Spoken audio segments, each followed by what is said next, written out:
AI camera സ്ഥാപിക്കുന്ന കരാറിൽ നടന്നത് 100 കോടി രൂപയുടെ അഴിമതിയെന്ന് പ്രതിപക്ഷ നേതാവ് V D Satheesan.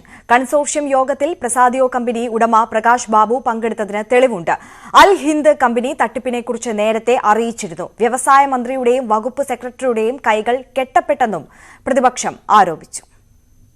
AI camera സ്ഥാപിക്കുന്നതിന് ട്രോയ്സ് എന്ന കമ്പനിയിൽ നിന്ന് ഉപകരണങ്ങൾ വാങ്ങണമെന്നായിരുന്നു കരാറിലെ പ്രധാന വ്യവസ്ഥ.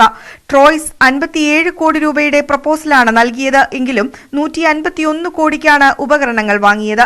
45 കോടിക്ക് ചെയ്യാൻ പറ്റുന്ന കാര്യങ്ങൾ 151 കോടി രൂപയ്ക്ക് ചെയ്തത് ബാക്കി തുക വീതം വെക്കാനായിരുന്നു എന്ന് വി ഡി സതീശൻ ആരോപിച്ചു.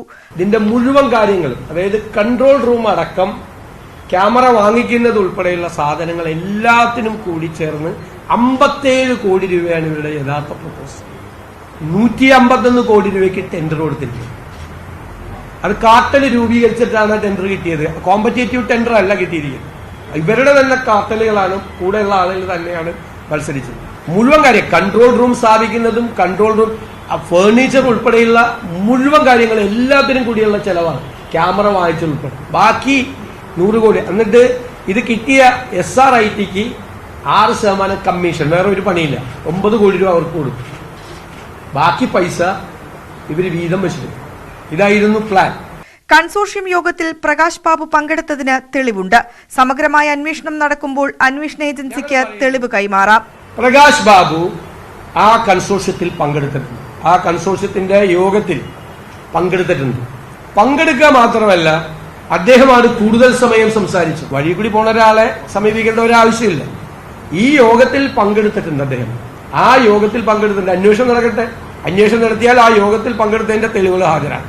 കരാറിൽ നിന്ന് പിന്മാറുന്നു എന്ന് കാട്ടി അൽ ഹിന്ദ് കമ്പനി 2021 ഒക്ടോബറിൽ നൽകിയ കത്ത് വ്യവസായ മന്ത്രിക്കും വകുപ്പ് സെക്രട്ടറിക്കും തട്ടിപ്പ് നേരത്തെ അറിയാമായിരുന്നു എന്നതിന് തെളിവാണെന്ന് പ്രതിപക്ഷ നേതാവ് കുറ്റപ്പെടുത്തി. ഇരുവരുടെയും കൈകൾ കെട്ടപ്പെട്ടിരുന്നു. മുഖ്യമന്ത്രിയുടെ ഓഫീസ് കേന്ദ്രീകരിച്ചുള്ള കൊള്ളയാണ് നടന്നത്. ഈ അൽ ഹിന്ദ് കമ്പനി ഇതിനകത്ത് നടക്കുന്ന തട്ടിപ്പുകളെ കുറിച്ച് വളരെ നേരത്തെ തന്നെ ഇവരെ അറിയിച്ചിട്ടുണ്ട്. ആരെ? സർക്കാരിനെ അറിയിച്ചിട്ടുണ്ട്. ഞാൻ വ്യവസായ മന്ത്രിക്കും വ്യവസായ സെക്രട്ടറിക്കും നേരെ അഴിമതി ആരോപണമൊന്നും ഉന്നയിക്കുന്നില്ല. അവർക്ക് അതിലൊന്നും പങ്കൊന്നുമില്ല. പക്ഷെ അവരുടെ കൈകൾ കെട്ടപ്പെട്ടിരുന്നു. നമ്മൾ ആവശ്യമില്ലാത്ത ആളുകൾക്കെതിരൊന്നും പറഞ്ഞില്ല. അവരുടെ കൈകൾ കെട്ടപ്പെട്ടിരുന്നു. അവർക്ക് അറിയാമായിരുന്നു. കൺസോർഷ്യത്തിൽ നിന്ന് പിന്മാറിയ കമ്പനികൾ തങ്ങളുടെ പണം തിരികെ ആവശ്യപ്പെട്ട് സമീപിച്ചിട്ടുണ്ടോ എന്ന് ഉത്തരവാദപ്പെട്ടവർ വ്യക്തമാക്കണം. പ്രസാഡിയോയുടെ നിയന്ത്രണത്തിലാണ് മുഴുവൻ ഇടപാടും നടന്നത്. എല്ലാത്തിനും പിന്നിൽ പ്രസാഡിയോയ്ക്കും ട്രോയ്സിനും ബന്ധമുണ്ട്. AK ബാലന് മറുപടി പറയാനില്ല. മുൻ നിയമമന്ത്രിക്ക് എന്താണ് ഇതിൽ കാര്യം? സമഗ്രമായ ജുഡീഷ്യൽ അന്വേഷണമാണ് ആവശ്യപ്പെടുന്നത്. ഏത് ഏജൻസി വേണമെങ്കിലും അന്വേഷിക്കട്ടെ, പക്ഷേ വിശുദ്ധരായിരിക്കണമെന്നും പ്രതിപക്ഷ നേതാവ് വിശദീകരിച്ചു. News 18 കൊച്ചി.